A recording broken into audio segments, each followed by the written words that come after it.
सुंदर है वो बेटी और धीरे धीरे किस प्रकार से बढ़ती चली जा रही है।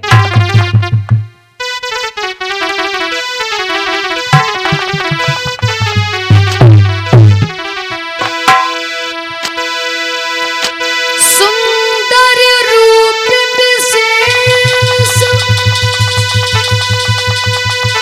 और बन सके न जाके उपमा और चचा कि दिन रात लली बढ़ने लगी जो बढ़े दिल जुको चंद्रमा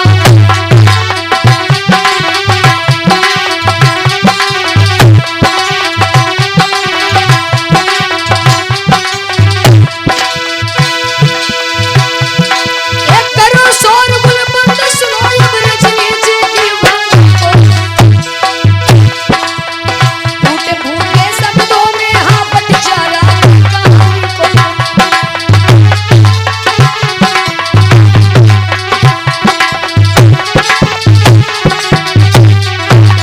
और कहते भैया होनी कैसे हो जाती है ये तुमको आज बताएंगे और रजनी सा के कमर वाले भजनों में सुनाएंगे।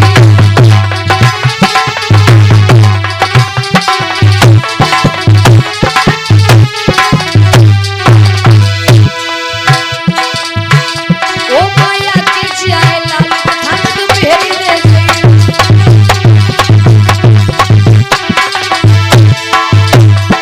ए फेरी दे गई हो गुरुजी दर्शन दे गई हो ओ माया के जाए लाल भैया।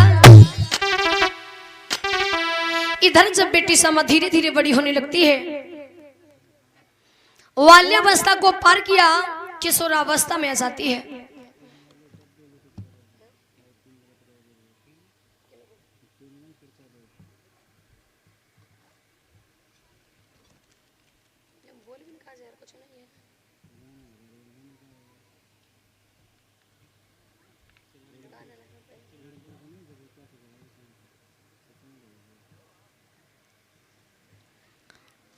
तो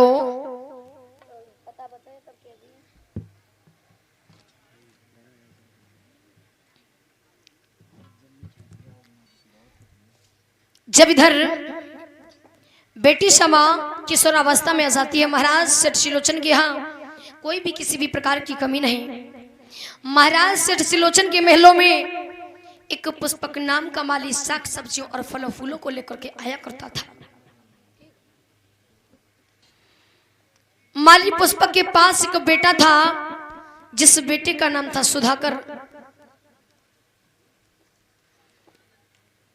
जब पुष्पक पर बुढ़ापा जाता है तो बेटा सुधाकर महाराज के यहाँ साग सब्जियों फल फूलों को लेकर के आता है।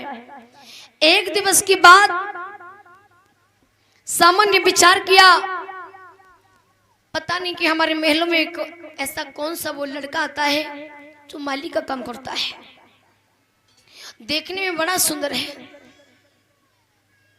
क्यों न मैं उससे अपनी दिल की बातों को कह सकूं।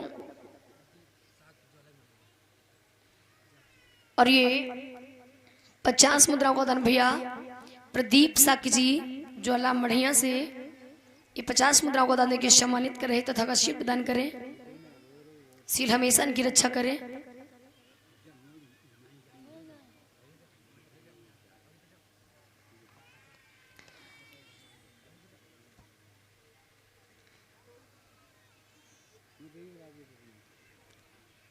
तो जैसे ही अगला दिन हुआ सुधाकर महलों में आता है हर रोज की भांति समा विचार करने लगी, लग रहा सुधाकर चला रहा है।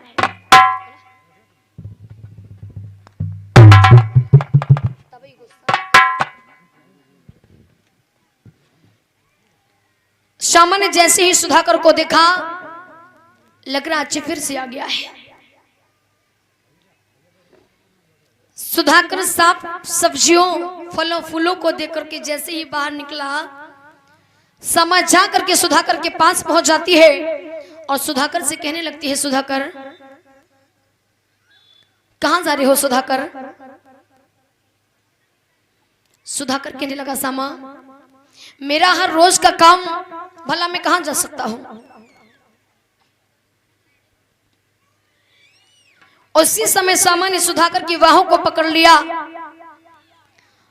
और कहने लगी है, सुधाकर मैंने जब से तुम्हारे रूप को देखा है मुझे चैन नहीं पड़ रहा। सुधाकर कहने लगा, सामा मेरी बाहों को छोड़ दो सामा। अरे कहीं महाराज ने देख लिया तो तुम्हें तो नहीं मारा जाएगा, पर मुझे दुनिया से विदा कर दिया जाएगा। सामा कहने लगी, नहीं सुधाकर, मैं तुम्हारे साथ विवाह करना चाहती हूं।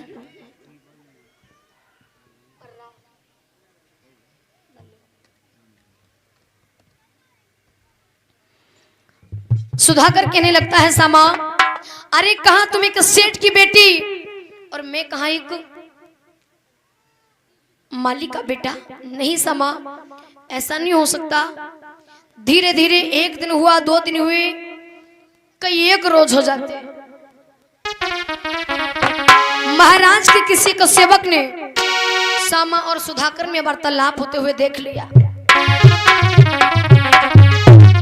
जा करके महाराज को खबर दी। महाराज ने जब सुना है विश्वास नहीं हुआ। जब एक दासी ने देखा तो महारानी से जाकर के कहा, तो उसी समय सेठानी ने जाकर के सेठ से कहा, और महाराज सेठ सिलोचन विचार करते हैं कहीं ऐसा ना हो अगर बेटी सांबा राह से वीरा हो गई, अगर कहीं पत से बेपत हो गई तो मैं समाज में मुंह दिखाने के काबिल नहीं रहूंगी। इसलिए सामा के लिए वर की तलाश की जाए तो ज्यादा ठीक रहेगा। और माताओं देखा हो, जिस घर में अगर बेटी वर योग्य हो तो माता पिता समझते हैं कि उनके सिर पर बहुत बड़ा बोझ होता है। इधर महाराज सेठ सिलोचन वर की तलाश के लिए निकल देते हैं।